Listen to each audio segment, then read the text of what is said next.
Muchas gracias, Alberto. Bueno, lo que sí es real, Alberto, es esto de los Guacamaya Leaks y que yo quería preguntarte tu opinión, ya la he escuchado en otros espacios, pero aquí que nos la pudieras compartir sobre esta visión que tiene el presidente de la República en torno a decir esto ya no es nota, minimizar, ¿no?, lo que ocurrió con esta pues filtración a la Secretaría de la Defensa Nacional. ¿Cuál sería tu apreciación en torno a esta minimización de esta situación que a mí me parece muy, muy grave, ¿no? No solamente por el espionaje, sino por el seguimiento que se le hace ahí a todas las organizaciones sociales y civiles, que me parece también de gran, a las universidades, ¿no? De manera puntual también a las normales, a varios movimientos que hemos estado nosotros revisando. ¿Cuál sería tu visión? Y lo último, Alberto, esto que ha ocurrido en la Secretaría de Infraestructura, Comunicaciones y Transporte, este hackeo también que está teniendo esta dependencia y la respuesta que da el gobierno mexicano, que me parece muy distinto a lo que ha hecho la Secretaría de la Defensa Nacional, ¿no? Ellos han activado el protocolo nacional homologado de gestión de incidentes cibernéticos, que a lo mejor también, si nos pudieras compartir algo al respecto, te lo agradeceríamos mucho, Alberto. Sí, claro, con mucho gusto. Bueno, empecemos por este hackeo a la Secretaría de Infraestructura y Comunicaciones. En realidad se trató, al parecer, de un ataque de ransomware, que es un programa que te envían para secuestrar tu información y luego pedir un rescate. Eso parece que es lo que está pasando ahí con la Secretaría, que te tuvieron que pagar una especie de rescate por liberar la información. Y efectivamente, mucha información sensible de infraestructuras de las telecomunicaciones de México quedaron vulneradas y es probable que los hackers la hayan extraído. Este tipo de ataques son para estar pidiendo dinero constantemente por lo que te secuestraron. A veces cuando pagas el primer rescate, te vuelven a pedir un siguiente rescate porque se quedaron con la información y se vuelve infinito. Eso le ha pasado a muchas personas o organizaciones alrededor del mundo que han sido víctimas de un ataque así. Y es el segundo en su tipo que ocurre en México. El primero fue a Pemex hace un año, en el que también se le preguntó a la secretaria Rison Ale de la naturaleza de ese ataque.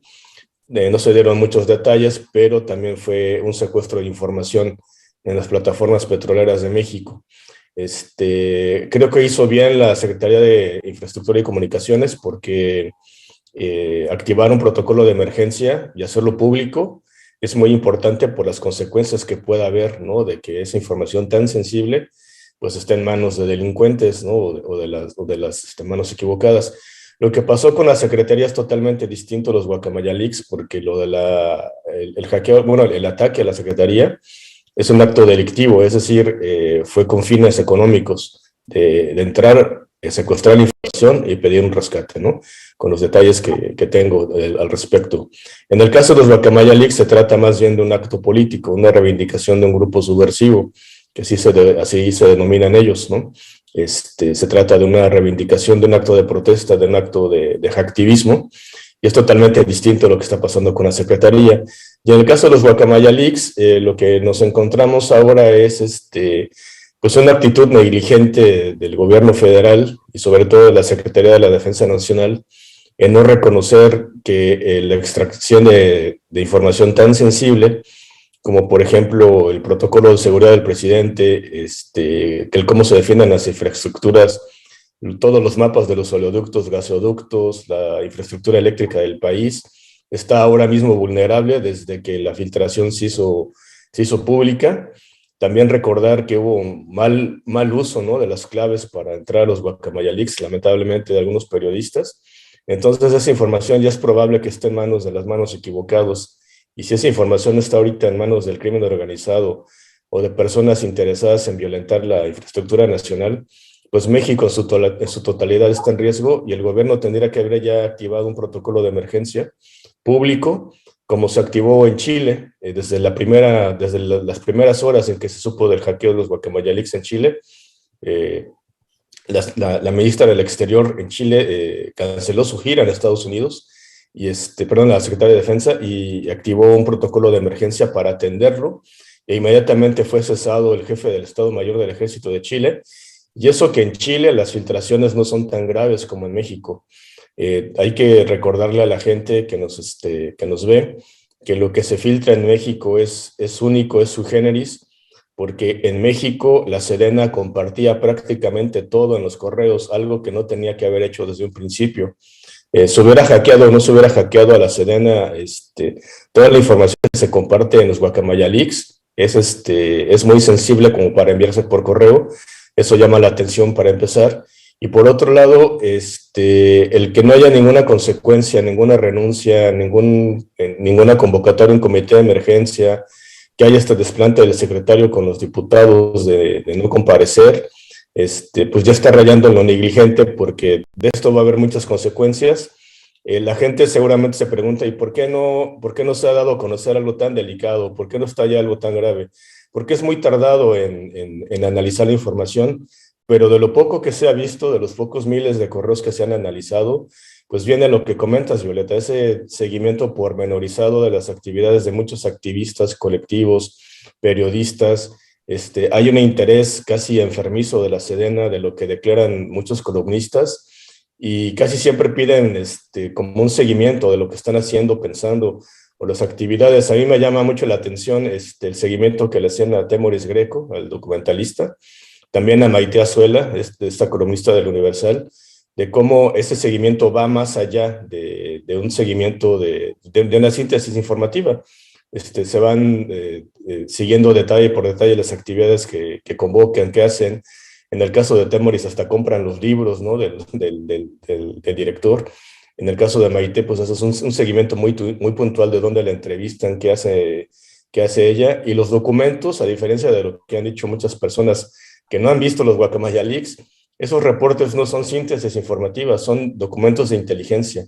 Tienen el sello de confidencial, y el seguimiento es más allá de una síntesis informativa. Y en el caso de los colectivos feministas, por ejemplo, a mí me tocó leer un reporte de Guanajuato, donde se hace un análisis de las organizaciones criminales, y junto a ellos se hace un análisis de los colectivos feministas, ¿no?, de las colectivas feministas. Entonces, para el ejército, pues el movimiento feminista es un movimiento casi delictivo, ¿no?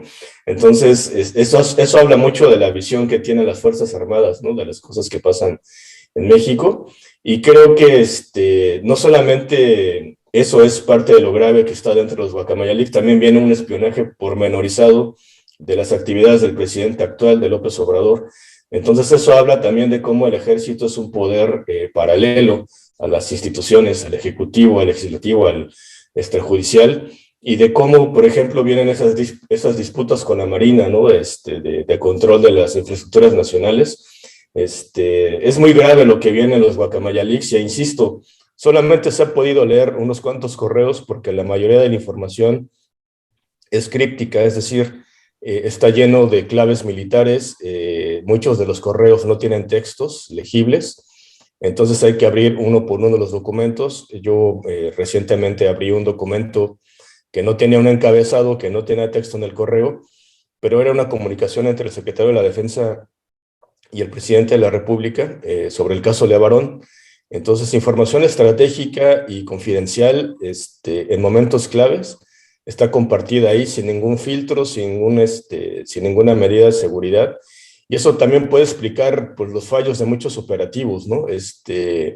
También debo mencionar que, aparte de lo grave del espionaje, también viene la relación de muchos medios de comunicación con el ejército, de cómo le ayudan a gestionar crisis, de muchas agencias de relaciones públicas, de cómo les ayudan a cambiar la imagen del ejército.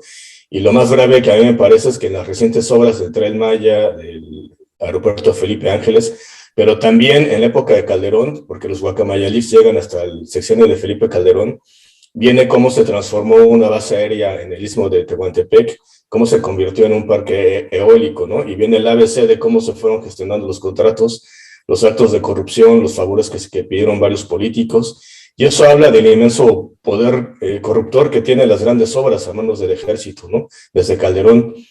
Obviamente hay más información del sexenio de López Obrador, porque pues hay unas comunicaciones digitales en este sexenio y en el de Peña Nieto, pero si la gente espera el tiempo suficiente, va a haber capacidad de saber pues mucha información de casos importantes, como estos actos de corrupción en el AIFA, pero también, por ejemplo, el día a día de Ayotzinapa, ¿no? El día a día de Tlatlaya, el día a día de cómo se construyó la barda perimetral en el aeropuerto de Texcoco. Ahí tenemos un importante documento histórico que lamentablemente muchos medios de comunicación se están enfocando ahorita en una especie de golpeteo, le están quitando un poco de peso a lo importante que puede venir los Guacamaya Leaks, pero aún así yo creo que la información más fuerte que viene los Guacamaya Leaks por sí sola en su momento, cuando las organizaciones que hacen investigaciones de largo aliento, que ya están trabajando en ello, pues empiezan a revelar pues lo que pasó realmente, ¿no? En momentos claves de nuestra historia, como la guerra contra el narco, Ayotzinapa, Tlatlaya, y muchas cosas que tenemos pendientes de conocer, Ernesto y Violeta. Gracias, gracias, mi querido Alberto. Pues mira, hay ciertamente esto que señalas, pues es muy, muy delicado. Pues sí, estamos integrando un equipo de 10 compañeros y compañeras para precisamente estar analizando la documentación, ver lo que es pertinente sacar, lo que no es pertinente sacar, y bien, pues con preocupación esto que señalas, pues varios periodistas, ya nos hemos enterado, pues ya periodistas que se han alquilado su pluma al Universal, a Reforma, a otros medios, donde pues les piden de 1, 2, 3 artículos por semana, 1, 2 o 3 artículos por semana, que es para publicar en esos medios de comunicación. Así que tú digas, pues hay un tiempo, un momento para que se detengan a reflexionar o a ver qué demonios es lo que le están pasando al Universal y qué implicaciones pueda tener, pues no hay, simple y llanamente, pues le rentan la pluma a quien les paga bien, y así es, ese es el momento que nos está tocando vivir. Yo nada más cerraría, mi querido Alberto Escorcia, con estos dos planteamientos. Uno, podemos decir que los Guacamaya Leaks sí son documentos fidedignos y reales de la Secretaría de la Defensa Nacional. Otra cosa es para qué son usados o cómo están siendo mal usados los documentos.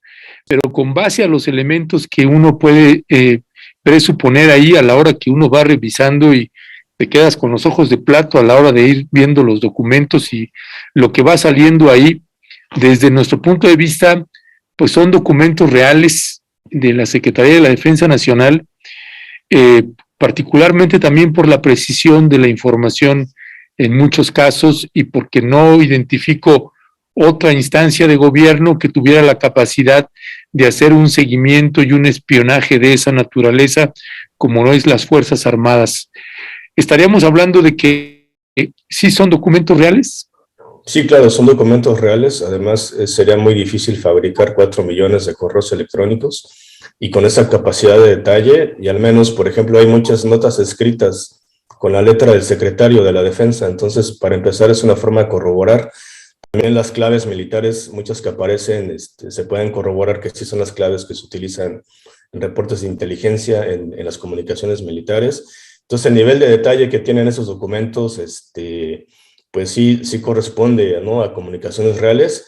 Entiendo que muchas capturas que se han compartido de estos documentos aparecen como documentos editables, porque muchos de los documentos que vienen en los Guacamaya Leaks, pues vienen en Word, ¿no?, vienen en PDF, sin ninguna medida de seguridad, y eso puede hacer parecer que fueron fabricados, pero no, más bien era la forma incorrecta en la que eran compartidos, ¿no?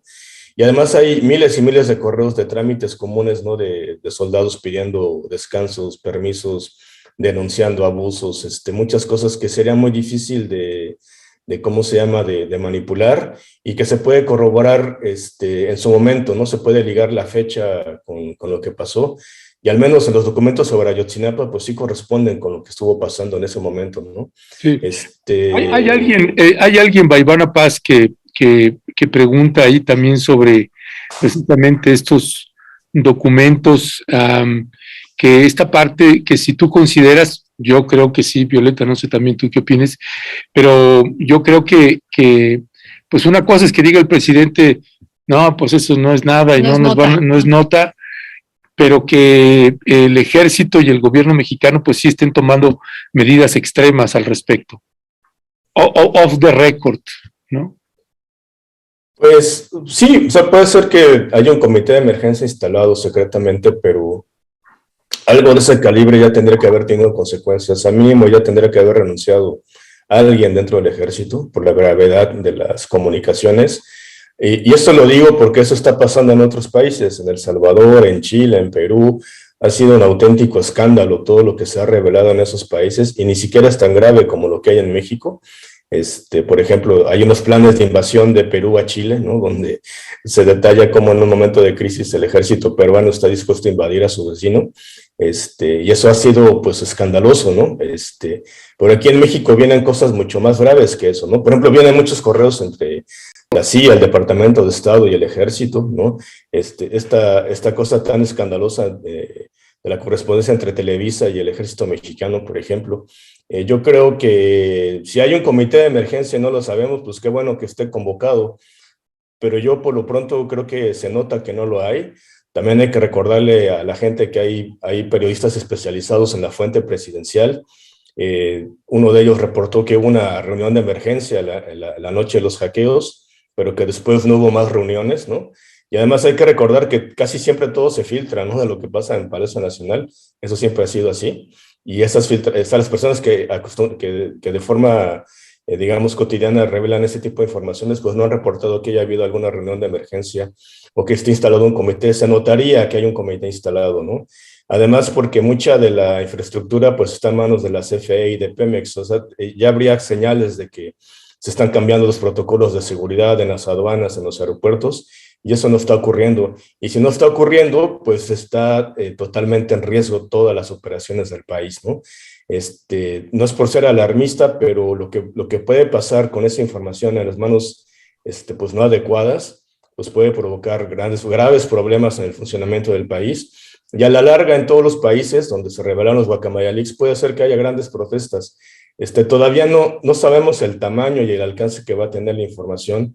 También recordar que mucha información pues todavía no se conoce porque es muy difícil descifrarla, pero puede que haya cosas que no sepamos, masacres que no sepamos, desapariciones que no sepamos, en fin, creo que el Guacamayelix va a haber para rato, ¿no? Va a haber información para rato. Y también reiterarle a la gente y a los periodistas que tienen acceso, que también es muy peligroso navegar por ellos sin medidas de seguridad, que hay que tomar en cuenta que es información de doble filo, que si bien pues está ahí al alcance de todos, pero ni siquiera los hackers tuvieron tiempo de analizar la información.